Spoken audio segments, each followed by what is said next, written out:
to get here, and we had to earn our spot into the NBA Finals. And we had to go against some great opponents, OKC, Clippers, Wolves, and I feel like they got us better as a team. They really challenged us on the defensive end, made us focus in, and I thanked every single one of them like I did the previous two series for making me better. Um, and it has been 7 long years, but it's also felt like the right amount of time, in order to reward myself, be in the locker room with my teammates and enjoying it. Long time coming. So we are going to enjoy this, but we obviously know this is just a pit stop in the journey, and we got to get ready for, that court turning gold, as I like to say. The shoes turn gold, the jerseys turn gold, and, as a kid, that's what you dream of, getting to is the finals and being able to play against the best of the best with the whole world watching. And tonight, Luke obviously comes out and he's hitting shots, he's sneering at the crowd. It's kind of the full Luka experience to start things off. What's your feeling when you see him in that mode to open the game? Man, I was enjoying it just like everyone else was. He had 20 points, I think, in like 6 minutes or 7 minutes, and you're just watching a special performance take place. But, as a teammate, you just want to continue to do the little things to bring the lead a little bit further along and just continue to play well. We were happy where we were, but we weren't satisfied because we knew it was a long game. But when Lucas starts off the game like that, I mean, we're a tough team to beat. So, kudos to him having a great series, a great playoff run in general, but just leading us that way and being able to kind of ease the tension a little bit and the emotions, starting off the game. You see our guy, Luka, scoring 20 like that. I mean, it eases everybody's pressure a little bit.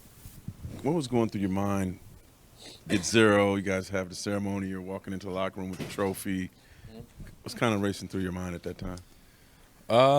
Man, just trying to enjoy the moment with my teammates and just think about, the way we felt during shoot-around, all the preparation it took to get to this moment. We couldn't avoid the future if we wanted to. It was coming anyway. So, I just had that utmost confidence when I was going to sleep last night, waking up and shooting around, like I said, and just feeling like we were going to play one of our best games. And didn't know how it was going to happen, but I felt that way. And that's the type of confidence that, I felt majority of this playoffs is just, no matter what's going on in the beginning of the game, middle of the game, before the game, our words of affirmation and positivity go a long way, and just making sure we settle the group, get ready. For someone who got here early in his career, then had an absence, and then got back to it, where's your appreciation level for? I had 3 years of losing.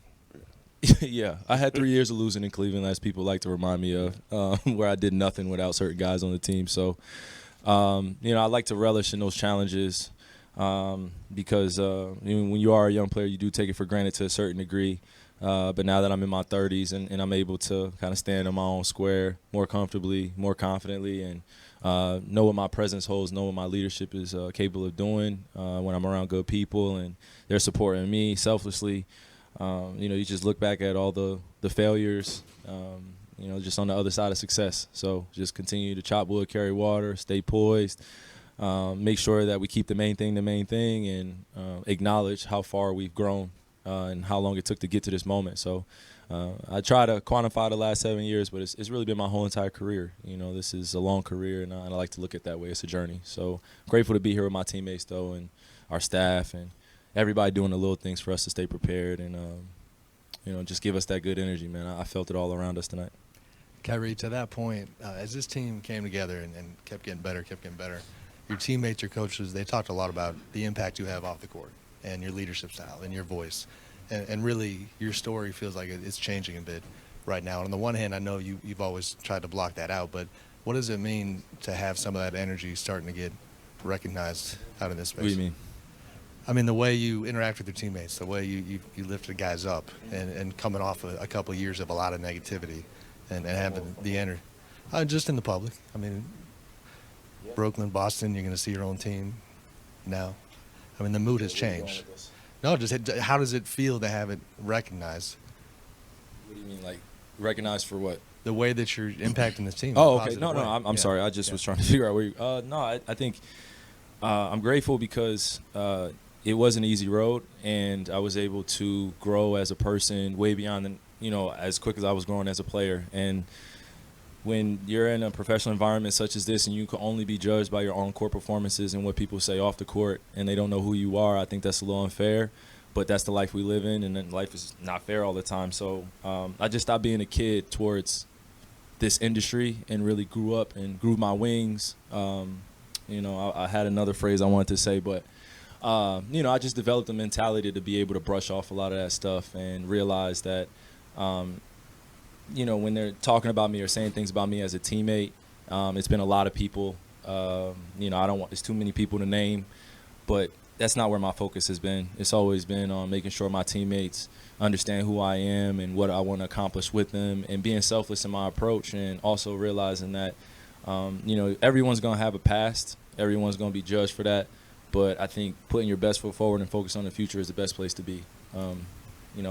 All the stories and narratives are going to exist forever. I'm sure I'll hear it until I retire.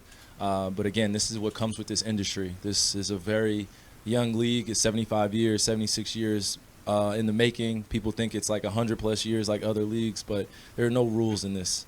And being a professional and coming to work every single day, that's what I want to be remembered as. And my off-the-court aspects of making